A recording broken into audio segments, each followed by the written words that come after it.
Les podcasts de nos communes sont de retour. Édition spéciale vœux 2022. Ombré d'Anjou. Bienvenue sur Oxygène pour un nouveau rendez-vous des podcasts de nos communes. Nouvelle année et j'accueille Pierrick Hainaut. Bonjour Pierrick. Bonjour. Vous êtes maire d'Ombré d'Anjou et évidemment le début d'année a été perturbé par la crise sanitaire.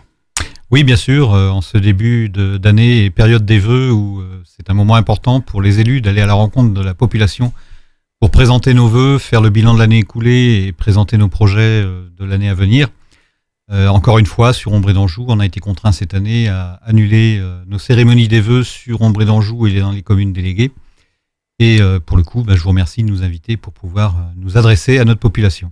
Une façon originale de maintenir ces vœux à la population.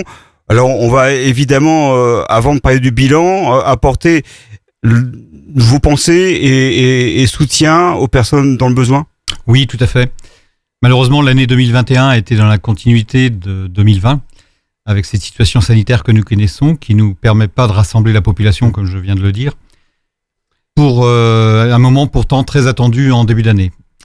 Nos services de soins dans les hôpitaux travaillent toujours à flux très tendu, perturbant les interventions programmables, pouvant mettre certains patients en danger.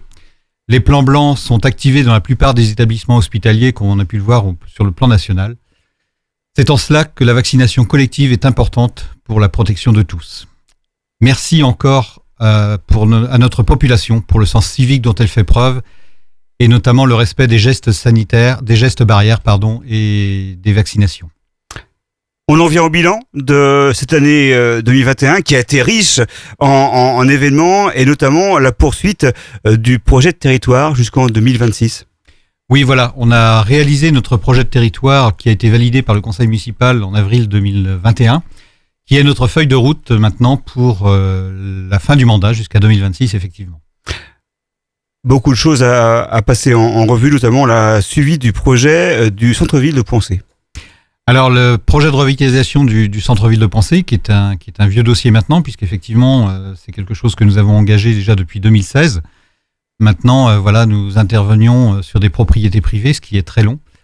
Mais j'espère pouvoir enfin voir les premières démolitions intervenir avant la fin de ce premier semestre 2022, puisque nous arrivons maintenant à maîtriser la totalité du foncier. Nous y avons réalisé également des études structure pour voir le comportement des immeubles environnant l'opération. Et donc nous sommes maintenant assurés effectivement de la manière de pouvoir intervenir sans dommage sur les riverains. On parle de travaux terminés du côté de l'Esplanade. Alors 2021 a vu effectivement l'achèvement de la promenade jardinée, donc promenade qui a été faite à l'intérieur de l'enclos du château et qui permet de surplomber la vallée de la Verzée. Et également l'aménagement de ce que l'on appelle l'Esplanade Saint-Aubin, donc sur la rue Saint-Aubin, qui permettent d'offrir à la population un point de repos au pied des remparts du château fort. On parle maintenant de contractualisation, qu'est-ce que c'est ? Alors des contractualisations, ce sont des contrats que nous avons passés avec les services de l'État, et notamment sur les petites villes de demain, qui nous permettent de pouvoir prolonger le contrat que nous avions sur la revitalisation du centre-bourg et des bourgs des communes déléguées, et de pouvoir prolonger ainsi l'accompagnement de l'État sur ces opérations. On parle évidemment de commerce aussi avec la mise en place d'ateliers. Alors on a mis effectivement des ateliers en place au cours de l'année 2020 avec la participation des professionnels du commerce, donc beaucoup de commerçants. Avec une bonne participation de ces commerçants, l'objectif étant de faire un diagnostic sur notre offre commerciale et de pouvoir élaborer un plan d'action sur les actions que l'on pourrait mettre en œuvre à venir. Donc ça va se poursuivre encore, j'imagine. Donc ça va se poursuivre effectivement sur l'année 2022. On change carrément de sujet et on parle d'une mise en place d'une charte méthanisation. Alors, charte de méthanisation qui a été mise en place effectivement et travaillée par la commission transition énergétique de la commune, parce qu'en fait, on voit des projets de méthanisation arriver qui méritent d'être étudiés par la collectivité. Et donc, pour ce faire, nous avons établi un cadre qui nous permet de suivre au mieux ces projets et de les intégrer au mieux sur notre territoire et en accord avec la population riveraine. Des espaces naturels sensibles, on peut aussi en discuter. Qu'est-ce que c'est et à quoi des ça sert? espaces naturels sensibles, ce sont des espaces qui méritent une attention particulière de par la biodiversité qu'ils peuvent présenter. Et nous intervenons donc sur le territoire de la commune déléguée de Saint-Michel-et-Chanvaux, sur 2 sites, donc le site de Blou et le site de Maubuisson, pour lequel nous sommes également accompagnés par les services du département. On parle un peu de sport avec notamment l'achèvement des travaux du côté du stade à Poncé.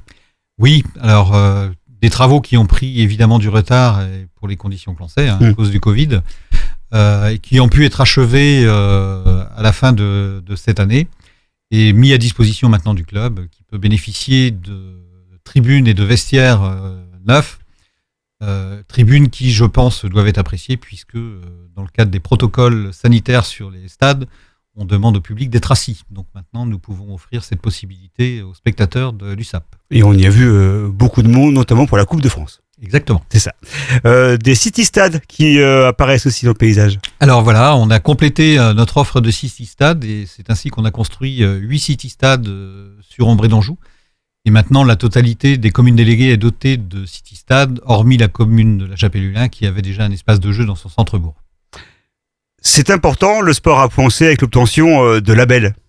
Oui, effectivement, la commission sport et le service sport a beaucoup travaillé cette année sur l'obtention de labels. Nous avons ainsi obtenu le label Ville active et sportive et le label Ville sportive des Pays de Loire avec le prix spécial du jury. Donc, qui est une belle récompense à la fois pour les services, mais également pour les associations qui œuvrent sur le territoire. On change carrément de sujet et on parle de la voirie. Alors, sur la voirie, nous avons également réalisé beaucoup de travaux, les travaux d'entretien, bien évidemment. On a ainsi procédé également au remplacement de candélabres pour les mettre aux normes, puisqu'on était sur des candélabres qui étaient plutôt énergivores. C'est ainsi qu'on a dépensé notamment 104 000 € pour cette mise aux normes. Des travaux toujours qui s'achèvent du côté de la salle communale? Alors sur la commune déléguée de la Chapelle-Hulin, oui, on a achevé cette année également l'extension de la salle communale et la réhabilitation de la mairie. En même temps, on en profite pour mettre des défibrillateurs. Alors on a complété effectivement notre parc de défibrillateurs.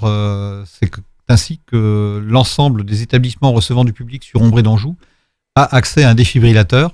Nous étions équipés de 12 défibrillateurs et maintenant on en compte 27 sur la commune d'Ombré d'Anjou. Un bilan bien étoffé, bien chargé. Il nous reste à parler de végétalisation. C'est long. Alors végétalisation, oui, c'est suite à l'interdiction d'utiliser des produits phytosanitaires et notamment dans nos cimetières. Donc nous sommes amenés à laisser la végétation pousser puisque nous ne pouvons plus utiliser ces produits phytosanitaires.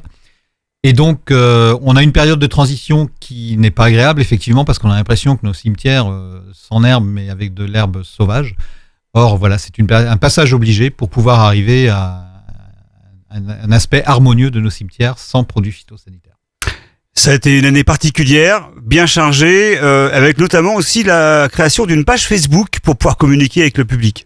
Tout à fait. La commune déléguée de Combré et la commune déléguée de Poncé étaient dotées d'une page Facebook. Et évidemment, depuis la création de la commune nouvelle, maintenant nous sommes dotés d'une page unique pour Ombré d'Anjou.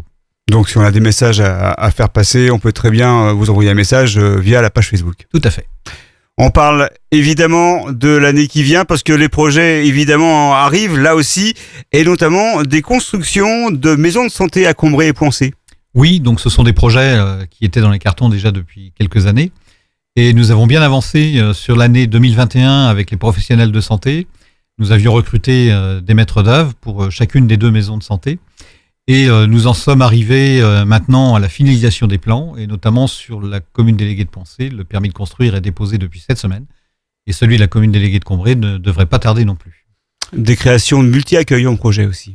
Alors effectivement, nous allons créer 2 structures multi-accueil de 12 places avec une structure sur la commune déléguée de Poncé et une sur la commune déléguée de Combré. Des projets sur la piscine. Réhabilitation de la piscine de Bel Air de Combré, effectivement, qui n'était plus aux normes. Donc nous avons recruté là aussi un maître d'œuvre et nous sommes en cours d'étude pour pouvoir réaliser des travaux à l'avenir. On reste dans l'eau avec la gestion des plans d'eau, justement. Gestion des plans d'eau, nous avons 2 bases de loisirs sur Ombré d'Anjou, une base de loisirs à Saint-Thomas-de-Pensée et une autre à Combray. Et donc nous avons passé une délégation de service public avec l'association Anjou Sport Nature qui va gérer et animer ces sites. Et nous sommes engagés au travers de cette délégation de service public à réhabiliter le restaurant du Lavoir sur la commune de Combray et le local voile et local d'accueil sur Saint-Thomas-de-Pensée. Des travaux importants débutent aussi du côté de l'îlot Portangevine. Alors sur l'îlot Portangevine, comme je le disais tout à l'heure, nous allons maîtriser le foncier et nous allons pouvoir maintenant démarrer le programme de démolition qui devrait intervenir avant la fin de ce premier semestre. Et après ces démolitions, nous aurons une période où il ne se passera pas grand-chose en termes de chantier puisque nous sommes soumis à des fouilles archéologiques et nous serons interrompus pratiquement pendant 1 an pour ces fouilles. D'autres travaux sur 2 églises de la commune. Alors oui, 2 églises qui présentent des problèmes de structure, l'église de la Prévière et l'église de Pensée. Donc nous avons missionné 2 bureaux d'études de structure pour intervenir sur ces édifices. Nous sommes en attente des rapports et là nous aurons probablement des travaux à engager dont aujourd'hui on ne maîtrise pas l'ampleur. Autre étude aussi pour la mise en place d'un champ photovoltaïque. Sur la commune déléguée de Chazé-Henri, effectivement, nous avons un ancien centre d'enfouissement d'ordures ménagères. Et là, nous travaillons avec Alter Énergie pour développer un champ de panneaux photovoltaïques sur une surface de 3 hectares. Et puis pour conclure les travaux prévus, on parle du chemin de ronde à Poncé. Alors chemin de ronde qui est également fermé, lui, depuis la fin du mois de novembre, suite à des signes de faiblesse sur les murs en maçonnerie. Et une falaise qui se dégrade également par les conditions climatiques. Donc là également, nous avons missionné des bureaux d'études, notamment des bureaux d'études géotechniques, pour lesquels on attend là également des rapports, de manière à pouvoir missionner dans les meilleurs délais des maîtres d'œuvre qui vont nous présenter un programme de travaux. Mais là aussi, on ne maîtrise pas l'ampleur de ce qui nous attend. Une nouveauté importante, c'est la mise en place d'une police municipale. Police municipale qui a été décidée au début de ce mandat. Nous avons recruté un chef brigadier courant 2021 qui a pris ses fonctions au 1er janvier dernier. Et sa première mission est donc de mettre en place ce service pour pouvoir recruter un 2e brigadier. Son objectif, évidemment, est de faire cesser les incivilités que l'on peut constater sur le territoire, mais aussi et surtout, nous lui demandons de faire des missions de prévention. Et notamment, il sera amené à intervenir dans les écoles primaires pour faire de la prévention sur les déplacements sur la voie publique. C'est important. C'est très important. On poursuit l'année avec des dates à retenir, toutes proches d'ailleurs. Alors oui, les premières dates donc concernent le recensement de la population, puisque la population va être recensée du 20 janvier au 19 février. Donc moment important pour une collectivité. Et là, on demande vraiment à la population de participer à ces opérations de recensement, puisque notamment les dotations de fonctionnement attribuées aux collectivités sont faites en fonction de la strate de population de la commune. Donc il est important de savoir combien nous sommes pour pouvoir bénéficier de ces financements. Comment ça se passe ? Les recenseurs passent dans chacune des maisons ? Comment ça Alors va se dérouler ? Nous avons recruté 18 agents recenseurs sur Ombré d'Anjou. Donc le territoire est découpé en ce qu'on appelle des circonscriptions et chaque agent recenseur est responsable d'une circonscription. Il représente à peu près entre 200 et 300 foyers en fonction des circonscriptions. Et donc on fait du porte-à-porte. Et on incite au maximum les gens, la population, à faire ces déclarations par Internet. D'accord. Voilà, donc en tout cas, il faut bien les recevoir. Il faut bien les recevoir. Préparer à la galette des rois. C'est le moment. Tout à fait. En respectant évidemment les gestes barrières. Les gestes barrières. Et puis l'autre rendez-vous, c'est important. Ouais. C'est la quinzaine de l'agriculture qui est organisée du 7 au 18 mars, qui n'a pu avoir lieu en 2021 à cause du Covid. Nous espérons bien que là, dans 2 mois, nous pourrons organiser cette quinzaine de l'agriculture qui va à destination de l'ensemble de la population, mais surtout en destination des scolaires. Les personnes âgées également sont invitées à visiter des exploitations. Et nous organisons une balade en ferme qui sera réalisée cette année sur la commune déléguée de la Prévière, où plusieurs exploitants agricoles ouvrent leurs portes pour faire partager leur production. En résumé, 2022 repart comme 2021 avec un calendrier bien chargé. Tout à fait. Calendrier bien chargé. Malgré le contexte difficile, on se trouve malgré tout à faire quand même beaucoup d'actions. Il y avait qu'à le constater au travers du bilan que j'ai pu évoquer tout à l'heure. Et de ce fait, je voudrais surtout remercier très sincèrement l'ensemble du personnel municipal pour son implication dans ses missions au service de la population, dans quelque service que ce soit, pour leur écoute et leur attention, sans qui nous, élus, ne pourrions mettre en application nos décisions et ne pourrions offrir nos services à la population tant attendue. Je vous remercie. Et je vous offre, bien entendu, à vous et à l'ensemble de la population d'Ombre et d'Anjou, mes meilleurs vœux pour cette année 2022. Merci beaucoup Pierre Cano, maire d'Ombre et d'Anjou, et on se retrouve évidemment toute l'année pour faire le point ensemble dans les podcasts de nos communes. Au revoir. Avec plaisir. Au revoir. Les podcasts de nos communes sont de retour. Édition spéciale vœux 2022. Ombre et d'Anjou.